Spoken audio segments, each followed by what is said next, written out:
அமுதத் துளிகள். தலைப்பு: மாயாவின் சுரண்டும் மனநிலை மற்றும் அதன் தீர்வு. வழங்குபவர் தவ திரு ராதாநாத் சுவாமி மகராஜ். போக்தாராம் யக்ய தபசாம் சர்வலோக மகேஸ்வரம் சுகிருதம் சர்வபூதானாம் ஞாத்வா மாம் சாந்திம் ரிச்சதி. கிருஷ்ணர் கூறுகிறார், நான் எல்லாவற்றிற்கும் உரிமையாளர், எல்லாமே என் இன்பத்திற்காகவே உள்ளது, நான் அனைவரின் நண்பன், நான் எல்லா உயிரினங்களுக்கும் அடைக்கலம். இதை புரிந்து கொண்டவர்களுக்கு அமைதி கிடைக்கும்.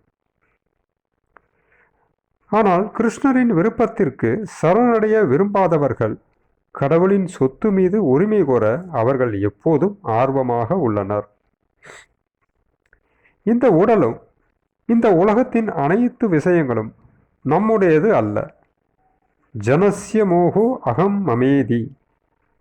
இதுவே பௌதீக பந்தத்தின் அடிப்படை கொள்கை. நான் என்னுடையது என்ற தவறான கருத்தாகும். நான் இந்த உடலுடன் தொடர்பு கொண்ட விஷயங்கள் என்னுடையது. இது புலன் திருப்தி என்று அழைக்கப்படுகிறது. சத்துவகுணத்தில் கூட சில நேரங்களில் நாம் பார்க்கிறோம், மக்கள் மிகவும் சாத்வீகமானவர்கள், தானம் செய்பவர்கள், மற்றவர்களுக்கு தீங்கு விளைவிப்பதில்லை, நல்லது செய்ய விரும்புகிறார்கள். ஆனாலும் அங்கு நான் எனது என்ற குணம் இருக்கிறது. நான் உங்களுக்காக நல்லது செய்கிறேன், நான் உங்களுக்கு தானம் வழங்கப் போகிறேன், உங்கள் நன்மைக்காக என்னுடையதை உங்களுக்கு தருகிறேன், என்னிடம் இந்த பணம் இருப்பதை நீங்கள் காண்கிறீர்கள், நான் ஒரு பணக்காரன், நான் மிகவும் கடினமாக உழைத்து பெற்றதை ஒரு பின்தங்கிய நபருக்கு அவரது நலனுக்காக கொடுக்கப் போகிறேன். இதுவும் சுரண்டல் தான். இது ஒரு நல்ல கர்ம வினையை தரும் என்பதில் சந்தேகமில்லை. ஆனால் இது நிரந்தர பௌதிக பந்தம். ஏனென்றால் மாயையால் நான் தருகிறேன் என்று நினைக்கிறோம். எதுவும் நம்முடையதல்ல, எல்லாம் கடவுளின் சொத்து. ஒரு பக்தர் தானம் கொடுக்கும்போது என்னுடையதை நான் தருகிறேன் என்று அவர் நினைக்கவில்லை.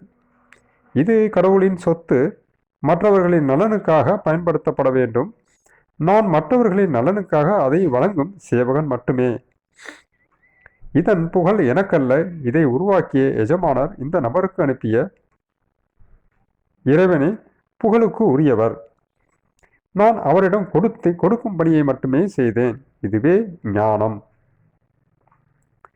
ஆனால் கலியுகத்தில் இத்தகைய தொண்டு மனப்பான்மை மிகவும் அரிது. இந்த யுகத்தில் ஒவ்வொருவரும் மேலும் மேலும் மேலும் அதிகமாக தனக்காக, தன் குடும்பத்திற்காக, தன் சமூகத்திற்காக கிருஷ்ணரின் சொத்தை எடுத்து அனுபவிக்க விரும்புகிறார்கள்.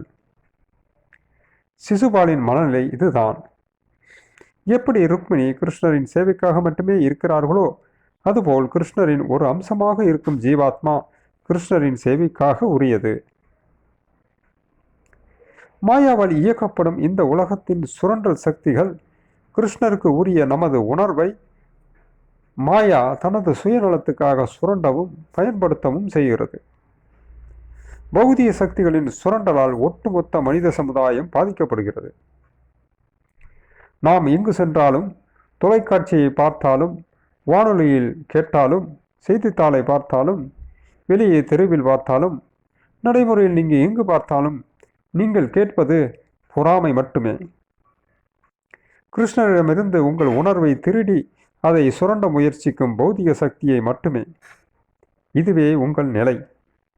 மாயாவின் சுரண்டலிலிருந்து, அதாவது சிசுபாலிடமிருந்து நாம் விடுதலை பெற ருக்மிணி தேவி நமக்கு காட்டும் வழி என்னவென்றால், கிருஷ்ணரின் கருணைக்காக நாம் தீவிரமாக உதவியற்ற முறையில் அழ வேண்டும் என்பதை தவிர வேறு வழியில்லை.